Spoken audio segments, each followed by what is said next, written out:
Hey, I thought I would do a video just kind of going over some of my thoughts from the latest Nintendo Direct, which broadcast earlier today. If you're watching this today, and if you're watching this in the future, then these opinions are pretty old and stale, cold takes. But right now they're hot takes, I guess, ish, kinda. So, yeah, I should just shut up and get on with it, really, shouldn't I? But let me just kind of sort this camera out a little bit first. Whoa, that's a bit closer than you might like, but we can zoom out a little bit. There we go. And also, you should follow me on Blue Sky if that's your thing. Anyway, yeah, so the direct, it was about 40 minutes long. I'm not going to go through all of the things that were kind of announced here, but generally, there was some pretty good stuff here, I thought. I was fairly impressed with the kind of overall package of it, considering it's this late in the kind of life cycle of the Switch. I didn't actually expect it to be as good as it was, I think is kind of what I'm thinking. However, I will say on the kind of offset, the announcement of this game, what's it called? Mario and Luigi, is it Brother Ship? I think it is. Yeah, Mario and Luigi Brother Ship. I was kind of unexpected, but nice all the same. It's been like what 5, 6 years since the last kind of entry in this RPG series, so it's nice to see it return. Although a couple of things kind of stuck out to me is the character models for Mario and Luigi look a little bit off. I don't know why that might be. Maybe it's just it seems to be taking the kind of 2D um, look of those characters from the RPGs and kind of 3Difying them, but it doesn't quite work for me at least. I don't know if you think they look good, but I don't know, they look a bit weird to me. But it has kind of got a nice kind of shell shaded look to it. Um, the voice acting again, obviously, I noticed it while listening to the stream that it's obviously Kevin Afghani, the new voice actor for Mario, doing the role here, but it just seemed a bit more obvious, I guess, than in the last couple of things that he's been doing. But yeah, nice to have this back at least, I guess, is the thing, because obviously the studio that did them in the past was shuttered. So the kind of future of these kind of games was kind of in doubt, I guess. But to see this coming along, and it's a pretty big game, is a good thing. So that was that one. And in terms of what came next, I'm just going to skip around here. That's when's that actually due? That's November. So that's pretty cool. Like it's one of the late games for later this year. Yeah, World Championship, we know about that one. That's coming real soon. Looks pretty cool. And I'm going to skip around because I'm basically just going to talk about stuff I care about. Now, this one's interesting, Fantasian, because this actually came out on Apple Arcade quite a while back. And I guess it's coming to the Switch now because no one plays these things on Apple Arcade. But it's kind of a bit of a tell that Apple Arcade actually has some pretty good stuff. And if you can afford the $5 a month or whatever it is, there is some good stuff worth checking out there. But hey, this is not the Apple Direct. It's the Nintendo Direct, so we carry on. Yeah, so Fantasian, I don't actually know if it's any good or not, but I've heard good things about it, so and that's coming out later this year as well. Switch Sports. Now this is cool because, this game did all right. I mean, I think it sold over like 13 million copies, I think. And obviously when you compare that to like Wii Sports, it's nowhere near, but it wasn't a pack in, was it? Um, so to see them actually supporting this with more DLC is pretty great. Nintendo should have done more of this sort of like post-launch DLC stuff, like especially with like things like Animal Crossing and stuff. The fact that that game was such a mega hit during the pandemic and its DLC kind of was a bit lackluster. However, they're doing it for this with the new basketball mode, which is always welcome. Adding extra sports to it, and it looks pretty fun. There's actually there's some good kind of online play here. There's a few different kind of modes to it to the basketball, so I'm pretty pleased to see this come, and it's coming this summer as well, just in time for the Olympics, maybe. I don't know. Anyway, what was next? I forget now what the running order was. Oh, I think this is Mio, a Metroidvania, and it actually looks pretty sweet. I think because one of the things with this kind of direct now is kind of a running joke, isn't it? Is every time there's a direct, it's like, oh, is this going to be the one where we get to see Silksong? Is it Silksong? Is it Silk? No, it's not. You're not going to get Silksong. In fact, I put on my bingo card for this no Silksong, and I was right. So this might maybe kind of scratch that itch or fill that gap, I guess, while you're waiting for that. Um, Kind of really stylish looking, kind of beautiful, kind of as you can see here, the kind of style of it. I think it looks really nice. It's got a unique vibe to it, I'd say. So yeah, I'm kind of looking forward to checking out more of this one. Kind of really interesting visual style. I don't know more than that really on what to say about it, but I think this looks pretty good. Really hot analysis here, isn't it? Memories in Orbit, yeah, that's the one. Then we went through kind of a sizzle reel of like cartoon related games, including an update for the Disney game, which looks pretty good. The free update later today. I have no kind of idea how that game performed in terms of if people picked it up or not. There's a kind of Hello Kitty Animal Crossing alike, which looks pretty adorable, to be fair, if you're into that sort of thing. A Looney Tunes sports game, which, again, I mean, looks okay. Kind of got a weird cell shaded vibe to it. Um, if you're into that, sure, why not? That's all, folks. And then this one, I think, was actually leaked in advance. There was people speculating that there was an update for Among Us coming this week. I think it's out now, actually. And that was kind of one of the hints that we were actually going to be getting a Nintendo Direct this week. And lo and behold, it was true, because here we go. There's a new kind of few different jobs for your crewmates, and that's out now. If you're still playing that game, I don't know what kind of drop off it's had. Then there was this kind of like farming sim monster thing where you basically make your own crops of like army. So where is it? Yeah, you like all these foxes. You just kind of grew them in the ground. I don't know. It looked a bit weird. Anyway, Farmagia. I don't know how you meant to say that. Here we go. Donkey Kong in HD this time. I'm pretty pleased to see this because Tropical Freeze was good. But this is also a good game. So seeing it getting a new lease of life in HD, it was originally released on the Wii back in the 480p days. So to see it back is pretty nice. I mean, I think the job they've done here in terms of the HD is pretty minimal. It doesn't look particularly well polished or like it's had much love given to it, like the Metroid Prime remake, remaster, whatever you want to call that did. This does look more like of a straight HD port. So it'd be interesting to see how they price this one, particularly considering Metroid Prime HD was Metroid Prime remastered was priced at like $30 if I remember correctly. So that was a bit of a no-brainer. But then things like Mario versus Donkey Kong, the puzzle game, was priced higher than that. So I'd be interested to see where they kind of slot this one in. Hopefully it kind of hits that $35 price point again, because I'd be willing to pick it up and give it a go. It's a good game, and to see it getting another stab at an audience, is always good. It does kind of leave that question mark, doesn't it, over where the new kind of Donkey Kong game is, because obviously Nintendo are pushing this out because they've got that big theme park update coming soon in like, I don't know, it's pretty damn soon, isn't it, in terms of the theme park stuff coming. So they want to have something Donkey Kong related to kind of push out, and this is that. But the fact that it's coming in January next year, I was kind of surprised by that. I thought that this would be one of those things they kind of push out in, like, I don't know, like late August, maybe early September, October sort of time. It's one of those games that doesn't really need, but it's January. I don't know. It just doesn't has that vibe, does it? It's all tropical and like, I don't know. Anyway, so that was that. I want to know when the new Donkey Kong game is coming, I guess, is kind of my kind of key question. But this one here, what have we got? Which one's this? This one is the Dragon Quest HD kind of spruce up, and it sure does look lovely. I've not got much knowledge around these games, but I know this one will make a lot of people happy, and it does look rather lovely. So I'll just skip through this because, yeah, I don't know much about it. Slime. No one wants to look at this, so let's just skip. And then we get into the, hey, remember this? Luigi Mansion's coming out. So, yeah, I still wish they kind of released Luigi's Mansion, the first game, on the Switch as well. Like, like they did like with, before Pikmin 4 came out, they re-released Pikmin 1 and 2 in like a dual pack. I kind of wish the same was happening with this, but it is what it is. It looks pretty good. Here's the Luigi. And it's out soon. It's like end of this month, I think. This one's adorable. What is it called again? Demper Men. Yeah.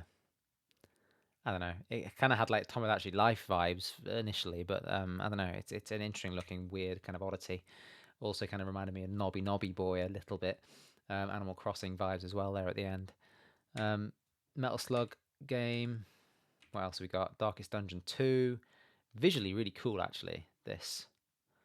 Anyway, I move on. Yeah, now here we go. Some actually interesting stuff here for the NSO members. particularly linked to past like Four Swords mode, because I would be I'm very, very excited basically to jump online and actually play that game with some friends, because actually playing through that back in the day was a bit of a nightmare. So to be able to have that accessible now is pretty huge. And hey, look, more Metroid stuff. Zero Mission was one of those kind of outliers of like missing games in terms of the Metroid um, 2D experiences that you could play on the Switch. So now that's there. And also, we've got mature games coming to the NSO. This is just kind of a quirk of Nintendo, I guess, but this happened in Japan quite a while back now, where they had an adult only kind of app, where I think it was Jet Force Gemini in Japan where it was on there. Anyway, it's now over here as well with Perfect Dark and Turok coming out to it. But it's nice to see Perfect Dark coming onto NSO, especially because it's got online multiplayer as well, which is pretty sweet. I don't actually think I've ever played Perfect Dark, which I know is like blasphemy, but there we go. That's a gap in my knowledge in terms of rare stuff. But yeah, really cool, solid update for NSO, and it's all coming out later today, which means it's out now. So that's good. What was next? Let me see. I don't know what that was. Let's keep going. Yeah, I'm sorry if you're into this sort of stuff and I'm just skipping through it, but I can only talk about what I care about. Marvel vs. Capcom, a massive collection of fighting games there. Looks like it's got lots to like about it. Vague kind of entry on it. Hey, look, another Mario Party game. Now, I've got a bit of a love-hate relationship with Mario Party, in that I've got a few friends who like to play the game, fair enough. I absolutely hate the board game stuff, but I love the mini game stuff. So there's my love-hate. If they want to do board games, I'm not interested. If they want to do the mini games, I am down. There's nothing better than Mario Party mini games, and this game looks to have plenty of interesting stuff actually going on about it. It's not just a bland kind of update. It's got a 20 player kind of online mode, which looks pretty interesting. And like some of the maps and some of the additions here look pretty cool. So it's not one of those where I just think, oh, this looks like a kind of mid update. There's actually quite a lot going on. And yeah, I'm actually moderately surprised and kind of impressed about this for a Mario Party game anyway, in terms of where you can set your expectations and excitement for a Mario Party game. It's not very high, is it? But for me, at least, this is one of the better looking Mario Party entries. So yeah, I'm actually looking forward to that. But let's skip ahead. 110 mini games. Some of them look pretty cool. So yeah, Mario Party Jamboree. I assume this is coming out before Christmas. Yeah, October. There we go. So that was that. Now, next up was, this was a surprise. I didn't see this one coming at all, if I'm being completely honest. And there's actually a pretty cool role reversal here in terms of how they go about kind of introducing it, because you think, oh, sweet, a new Zelda game. Link's here to save Princess Zelda. And then Link basically gets wrecked and sucked into whatever this rift thing is on the floor. And then you get to play as Zelda, which is kind of a running joke, isn't it, for like the last 35 years of, oh yeah, you play as who? You play as Zelda, Link, the girl. Anyway, whatever. You get to play as Zelda this time, which is cool. Finally, yay! And it's got the same kind of cute aesthetic as the Link's Awakening remake, and I think it looks lovely. And it's also kind of interesting because obviously post Breath of the Wild and Tears of the Kingdom, the kind of mantra in people's heads have been that Zelda games aren't going to be this kind of linear experience anymore, and it's more about the kind of sandbox and the kind of physics engine and kind of the unique kind of systems that you get to play with. And there is, no pun intended, there's echoes of that here in Echoes of Wisdom, in terms of how you kind of go about playing the game, because one of the key mechanics which is introduced just here in the video is this kind of copy ability, where you can use this magic staff, I guess, to like duplicate items. So if you have a table, you can duplicate a table, and if you have like a bed, you can duplicate a bed. If you have like an enemy, you can duplicate an enemy just by smashing your wand about. So yeah, I think that's kind of interesting in terms of like how Breath of the Wild had its kind of physics system, and if you thought, oh, I can do this, I can go and do that. Tears of the Kingdom had its kind of like building mechanics, and that was kind of its kind of unique system. Whereas here, it's got this kind of copy ability, which opens up a load of kind of possibilities as well in terms of like, oh, how do I get up onto this ridge? Oh, well, I can just stack a load of these items on top of each other. And it's going to kind of introduce kind of an element of freedom in terms of how you approach certain kind of environments, and there's not going to be one true answer to how you approach things, which is kind of what we found through playing things like Breath of the Wild and Tears of the Kingdom, is that there are multiple ways to approach a certain thing and there's no one right answer, which is both freeing in a way and also kind of a bit odd to kind of get your head around as a gamer of a certain age and pedigree, I guess. If you've been kind of drilled into that, this is how you do it, there's a strategy guide, you follow it, and if you want to do it, you have to do step A, step B, step C, and so on. Whereas these games now are a bit more free and fluid, and you think, well, if I can think I can do it this way, I can try it, and hey, look, it worked. And the same looks to be kind of true here in terms of like there are multiple ways to approach things, like she does here. She just blocks the wind with a certain item of a certain height, which actually reminds me of Super Mario 64 and trying to cross the bridge in the snow level. But yeah, I think it looks great. I'm looking forward to this. A real pleasant surprise. Really pleasant surprise. So that is the Legend of Zelda. What's it called? Echoes of Wisdom. And when's that coming out? I'm not entirely sure if I recall when that was actually. September, so that's soon. That's really soon. So that's really nice actually to see that one coming soon. And this I actually thought was pretty telling. The fact that they're releasing limited edition hardware for this game this late in the Switch's life cycle, when the second Switch 2 is kind of expected at some point early next year, is really telling. Not because it shows Nintendo's confidence that they can still shift hardware and at this late stage, and it's kind of like series specific, so it's kind of niche in a way. But I think the kind of biggest tell around it is the fact that it's not a Switch OLED and it's a Switch Lite, because the Switch OLED crowd are the ones that are going to go out and buy the Switch 2 on day one, right? That's kind of my working assumption anyway, is like those who have the OLED are the ones that are kind of upgrade conscious and upgrade minded. So they're going to go out and pick up this Switch 2 on day one.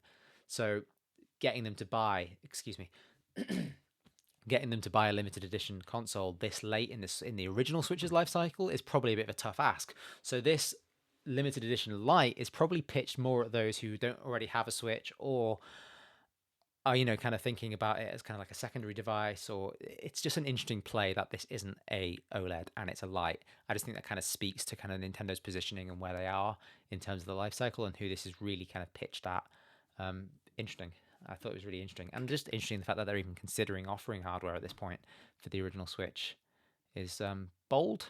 And I think the kind of theme of this direct actually is a positive, bold one, and speaks really, really, really highly, I think, for the chances of the Switch 2 being backwards compatible, because they're putting out this really high quality lineup of software in the last year of basically the Switch's life, and it just screams this is all going to work on the next console. You can buy this with confidence. We're confident that we can continue just putting out great software after great software, and it's not going to be a problem.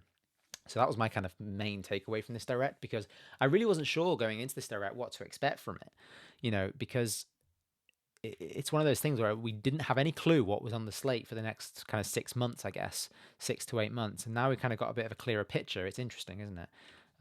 Again, Just Dance always gets its time in the sun for some reason.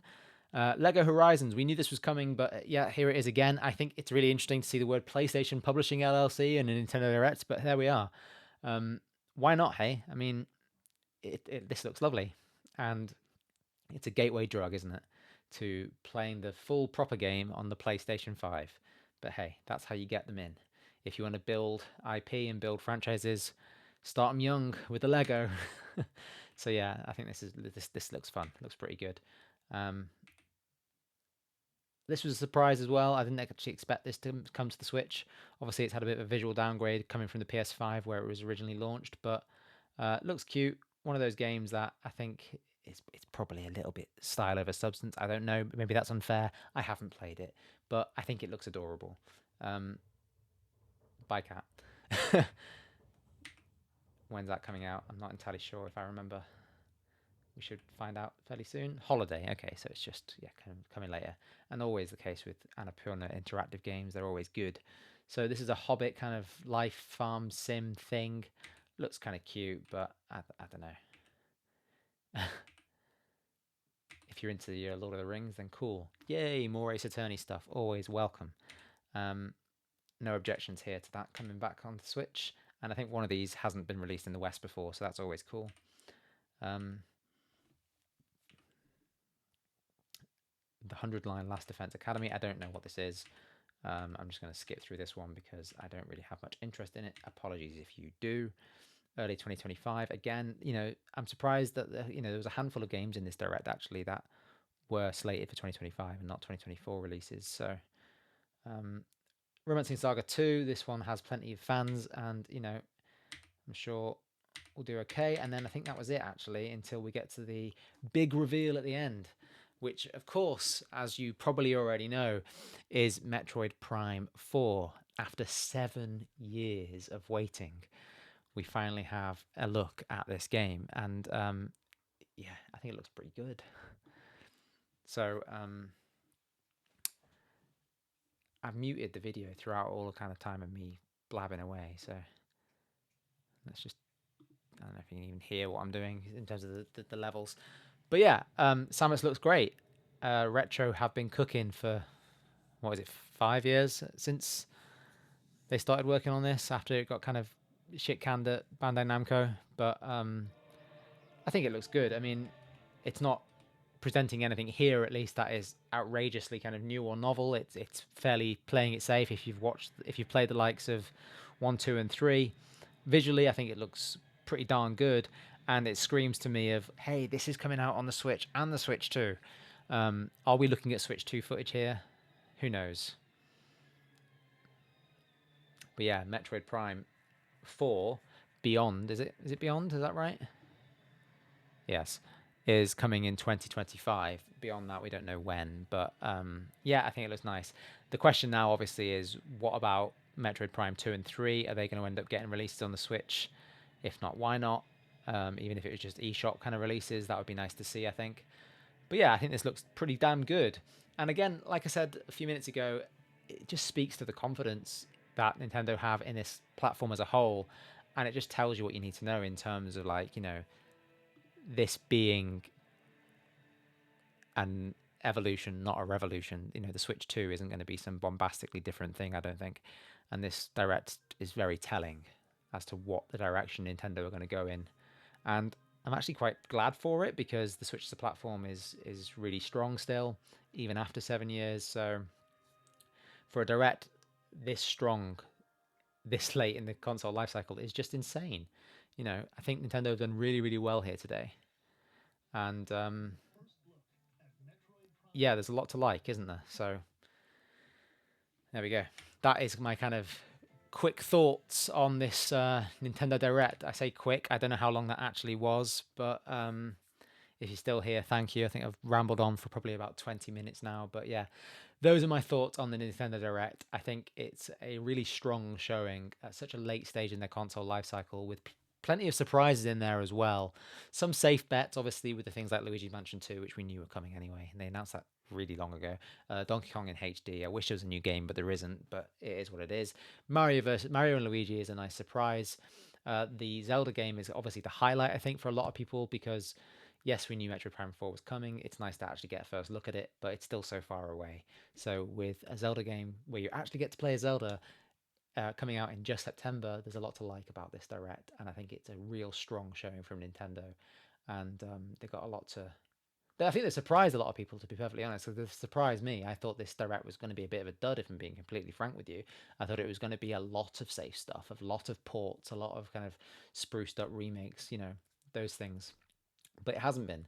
There's a lot to like here, and it's such a strong showing. And I'm repeating myself, so I'm going to stop talking now.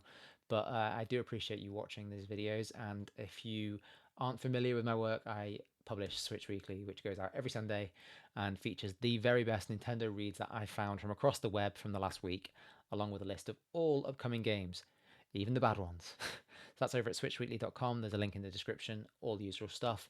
If you've enjoyed this, please hit like on this video. And if you haven't, please go away. Thanks. And yeah, let me know in the comments what you thought and what your highlights were for this game, for this Direct. Cheers, that's me. I'm going to shut up talking now.